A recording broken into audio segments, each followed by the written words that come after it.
এই মুহূর্তে যেভাবে সরকার চলছে, জোড়াতালি সরকার, এবং এই জোড়াতালি সরকারের ভয় রয়েছে, আতঙ্ক রয়েছে। এর কারণ হলো ইতিমধ্যে সরকারের বিরুদ্ধে যে গুরুতর অভিযোগ, তারা সংবিধান লঙ্ঘন করেছে পদে পদে। দ্বিতীয় অভিযোগ হলো তাদের প্রতিপক্ষ, যারা সরকারের প্রতিপক্ষ, তারা বলার চেষ্টা করছেন যে এই সরকারের যে শপথ গ্রহণ, এটি কোনো নিয়ম মেনে হয়নি। এই সরকারের বৈধতা, আইনগত ভিত্তি ইত্যাদি নিয়ে নানা রকম প্রশ্ন রয়েছে। এবং এই সরকারের যে শক্তিমত্তা, সেই শক্তিমত্তা নিয়ে নানা রকম প্রশ্ন রয়েছে। কেউ সেনাপ্রধানের সঙ্গে ডক্টর মোহাম্মদ ইউনূসের দূরত্ব, ক্যান্টনমেন্টের সঙ্গে যমুনার দূরত্ব, আবার ডক্টর মোহাম্মদ ইউনূস এবং তার যে সরকারি অফিসের সঙ্গে রাষ্ট্রপতির দূরত্ব, রাষ্ট্রপতিকে নিয়ে ত্রিমুখী কথাবার্তা, যে তিনি এখনও ভারতের হয়ে কাজ করছেন, আওয়ামী লীগের বিশ্বাসভাজন, আস্থাভাজন হিসেবে তিনি সেখানে বসে আছেন এবং আওয়ামী লীগের পক্ষে যে কোনো সময় রাষ্ট্রপতির পদ পদবি ব্যবহার করে তিনি যে কোনো অঘটন ঘটাতে পারেন। এই ভয় সরকারের যারা লোকজন তাদেরকে তাড়া করছে। দ্বিতীয়ত, তিনি অর্থাৎ রাষ্ট্রপতি, তার সঙ্গে বিএনপির একটা ভালো সম্পর্ক আছে এবং বিএনপিকে এম্পাওয়ার্ড করার জন্য, বিকল্প শক্তি হিসেবে বিএনপিকে সাপোর্ট দেওয়ার জন্য যদি কখনো ক্যান্টনমেন্টের দরকার হয়, প্রশাসনের দরকার হয় বা অন্য কোনো বিষয়ে দরকার হয়, সেখানে রাষ্ট্রপতি অল অন এ সাডেন বিএনপির রাজনৈতিক ক্ষমতার সঙ্গে একত্র হয়ে যদি হুঙ্কার ছাড়েন, তাহলে আমাদের এই সমাজে অনেকেরই অনেক ভিত্তি নেই। রাষ্ট্রপতির দেখা গেল যে সাংবিধানিকভাবে তেমন কিছু করার ক্ষমতা নেই, কিন্তু যেহেতু পদটি ওই পর্যায়ে আছে, তিনি তার যে স্বপ্রণোদিত ক্ষমতা, ইনহ্যারেন্ট পাওয়ার যেটাকে বলা হয়, তো সেই ইনহ্যারেন্ট পাওয়ার দিয়ে তিনি অনেক কিছু যদি করতে চান এবং তার প্রতি যদি বিএনপির সাপোর্ট থাকে, তার ডক্টর মোহাম্মদ ইউনূস এবং বিপ্লবীদের জন্য মারাত্মক বিপদ এবং বিপর্যয় তৈরি করে ফেলবে। তৃতীয়ত, সেনাবাহিনী। আমাদের দেশে সেনাবাহিনীর ক্ষমতা গ্রহণ নতুন কোনো বিষয় নয়। সেনাবাহিনীর যে প্রভাব, সেটাও পুরনো। এবং সব কিছুর ঊর্ধ্বে আমাদের দেশে যে মনোভাব, শক্তের ভক্ত নরমের জম। অর্থাৎ আমাদের লোকজন সাধারণত লাঠি, গুলি, টিয়ার গ্যাস একটা সার্টেন লিমিট পর্যন্ত এগুলো মোকাবেলা করতে পারে, কিন্তু লং টার্মে নয়। সেই দিক থেকে সেনাবাহিনীর হাতে যে ক্ষমতা রয়েছে, অস্ত্র রয়েছে, সেগুলোকে ভয় না পাওয়ার কোনো কারণ নেই। সেই ভয় সরকারও পাচ্ছে, সবাই পাচ্ছে।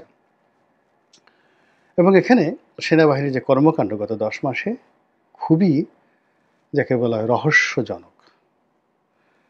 আপনি তাদেরকে সরাসরি দায়ী করতে পারবেন না গত 10 মাসে, আবার তাদেরকে ধন্যবাদও দিতে পারবেন না।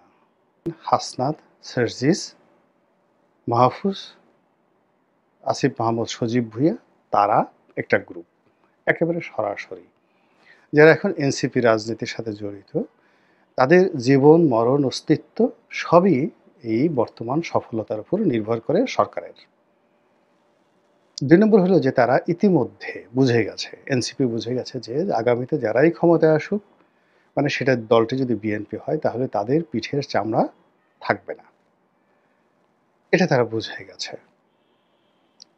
3 নম্বরে যেটা আছে সেটা হলো ডক্টর মোহাম্মদ ইউনূস এবং তার যারা উপদেষ্টা মণ্ডলী। এবং এই উপদেষ্টা মণ্ডলীর মধ্যে আবার 2 থেকে 3টা গ্রুপ আছে। একটা আমলা গ্রুপ, একটা বিদেশি গ্রুপ, মানে বিদেশে ছিল তারা এসেছে তারা, আর একটা এনজিও গ্রুপ। এই 3টে গ্রুপের কেউই নিরাপদ নন। সবাই ইতিমধ্যে অসংখ্য শত্রু তৈরি করে ফেলেছেন এবং তারা তাদের সারা জীবনের যে অর্জন, সেই অর্জন তারা হারিয়ে ফেলবেন। আমরা যা কিছু দেখছি তার বাইরে আরও ইতিহাস আছে। আমরা যা কিছু দেখছি তার বাইরে অনেক গল্প আছে। আমরা যা কিছু শুনছি তার বাইরে অনেক কবিতা আছে।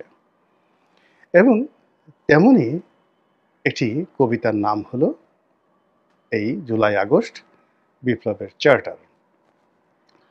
যারা এই বিপ্লবের অংশীজন, সেটা পিনাকি ভট্টাচার্য বলেন, সেটা ফরহাদ মাজহার বলেন, সেটা প্রথম আলোর সরি আমার দেশের সম্পাদক মাহমুদুর রহমান সাহেব বলেন, সবারই এক নম্বর দাবি যে জুলাই আগস্টের বিপ্লবের একটা চার্টার তৈরি করতে হবে এবং সেই চার্টার অনুযায়ী সরকার পরিচালিত হবে।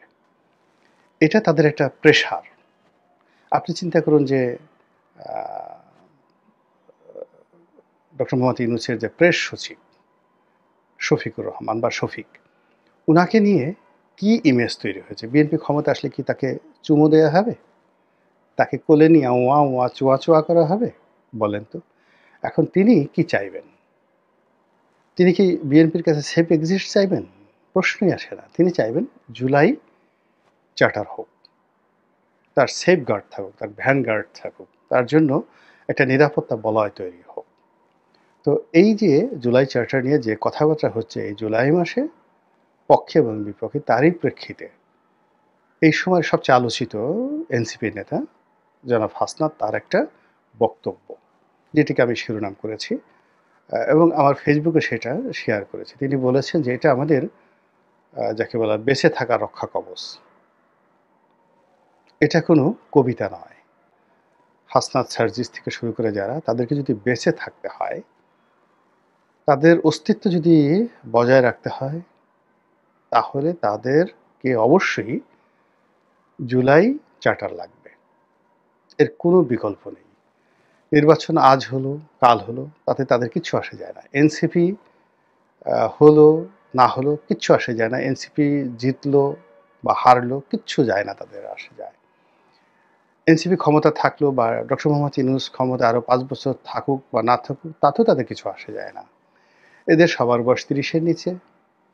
তো এই যারা বিপ্লবী, তাদেরকে যদি প্রতিহিংসা থেকে বাঁচাতে হয়, ফাঁসির মঞ্চ থেকে তাদেরকে বাঁচাতে হয়, তাদেরকে যদি তাদের প্রতিপক্ষর ক্রোধ থেকে, রোষানল থেকে বাঁচাতে হয়, তাদেরকে যদি পরাজিত শক্তি অর্থাৎ আওয়ামী লীগের রোষানল থেকে তাদেরকে বাঁচাতে হয় এবং তাদেরকে বিজয়ী শক্তি আগামী দিনের যারা ক্ষমতা লাভ করবেন তাদের বৈষম্য থেকে, তাদের রোষানল থেকে বাঁচাতে হয়, তাহলে তাদেরকে রক্ষা কবচ হিসেবে এই জুলাই চার্টার তাদের লাগবেই।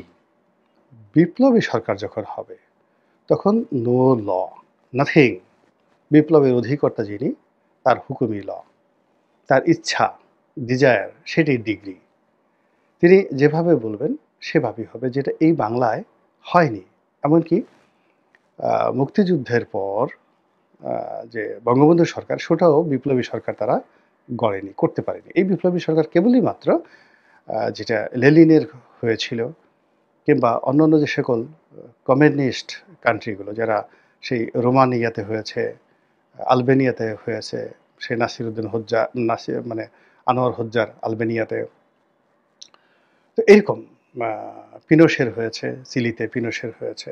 তো এরকম একটা বিপ্লবের পরে বাংলাদেশে যে একটা নতুন সরকার গঠন হবে, সেই সরকারে ডক্টর মোহাম্মদ ইউনূস তিনি প্রধানমন্ত্রী হবেন না রাষ্ট্রপতি হবেন, তার ক্ষমতার কাল কত, মেয়াদ কত, এগুলো নিয়ে এখন এই যে আমরা যে কথাবার্তা বলছি, এই কথাবার্তা বলার আগে আমাদের দাঁতগুলো যদি কেউ খুলে ফেলে, কেউ একটা উফ শব্দ করতে পারবে না।